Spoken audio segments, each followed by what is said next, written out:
Learn English through story. The Last Heirloom.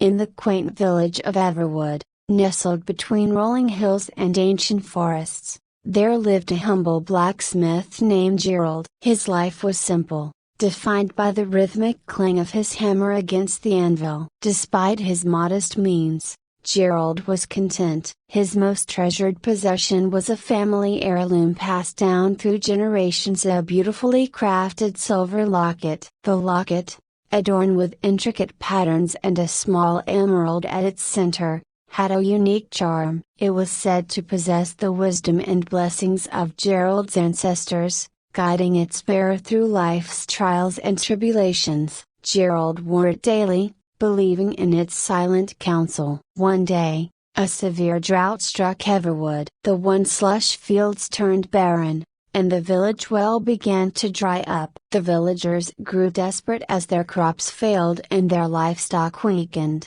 With no solution in sight, they decided to seek help from the wealthy lord of the nearby city, Norland. A delegation, including Gerald, traveled to Norland to plead for assistance. The lord, known for his vanity and opulence, listened with a mix of amusement and disinterest. As the villagers made their case, his eyes fell upon Gerald's locket. Intrigued by its beauty, the lord interrupted their plea. "That is a fine piece of craftsmanship," he said, pointing to the locket. "I will help your village, but only if you give me that locket in return." The villagers turned to Gerald, eyes filled with hope and desperation. Gerald's heart sank. The locket was more than a piece of jewelry, it was his family's legacy. Yet, the thought of his fellow villagers' suffering was unbearable. With a heavy heart, he unclasped the locket and handed it to the lord. "Very well,"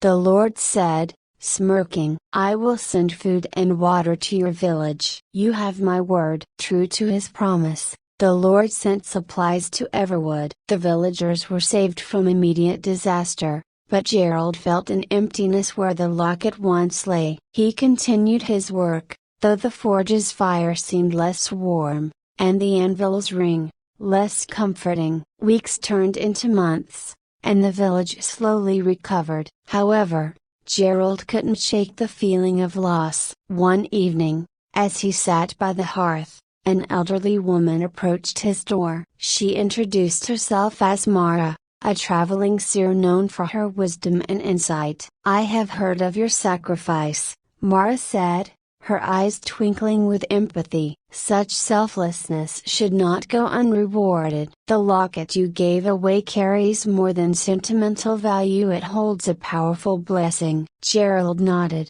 feeling the weight of his loss anew. "I did what I had to do for my village, but I miss its guidance." Mara smiled gently. "Perhaps it's time you sought new wisdom. Come, let us find what the future holds for you." Mara led Gerald to the edge of the ancient forest. The trees seemed to whisper secrets as they walked deeper into the woods. They arrived at a secluded grove, where an old stone altar stood. Mara gestured for Gerald to place his hands on the altar. "Close your eyes," she instructed. "Think of your ancestors and the guidance you seek." As Gerald complied, he felt a strange warmth spreading through his body. Images of his ancestors, their lives, and their sacrifices filled his mind. Suddenly, the vision of a hidden cavern beneath the village appeared, a place untouched by time and filled with treasures of knowledge. Gerald opened his eyes,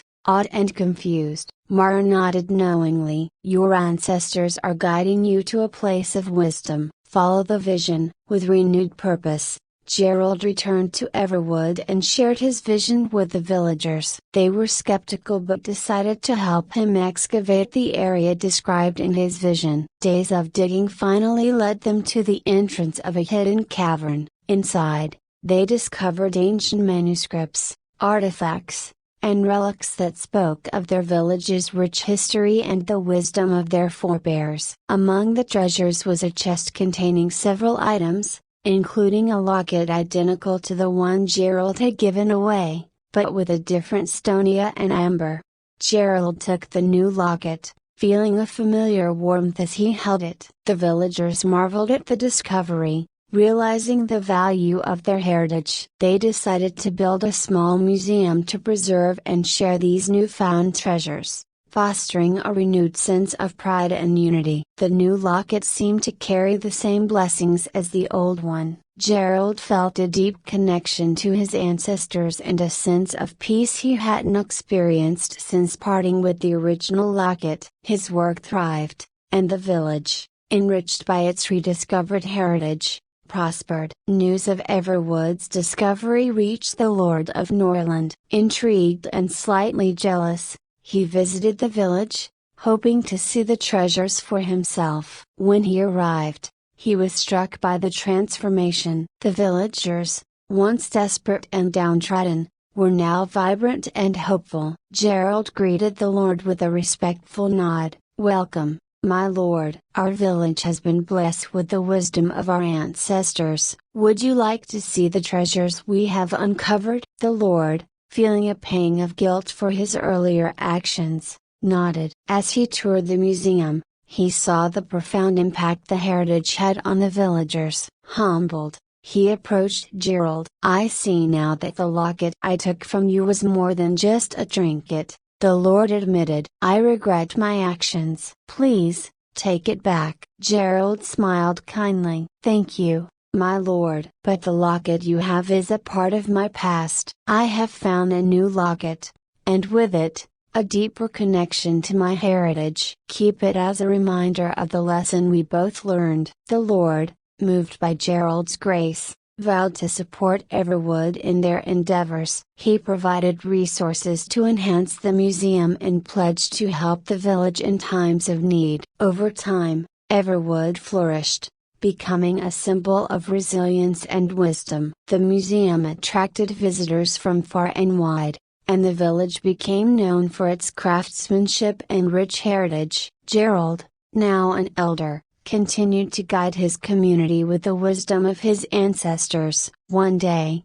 as he stood by the ancient forest, a young blacksmith apprentice approached him. "Master Gerald, how did you find the strength to give up something so precious?" Gerald smiled, his eyes reflecting years of experience. "Sometimes, we must let go of what we hold dear to find something greater." The true value of an heirloom lies not in its material worth, but in the wisdom and legacy it carries. When we embrace our past and let it guide us, we can create a brighter future. And so, the story of Gerald and the last heirloom became a timeless tale in Everwood, reminding generations of the importance of selflessness, heritage, and the enduring power of wisdom. The village thrived, united by the lessons of the past and the hope of the future, a testament to the strength found in the heart and spirit of its people.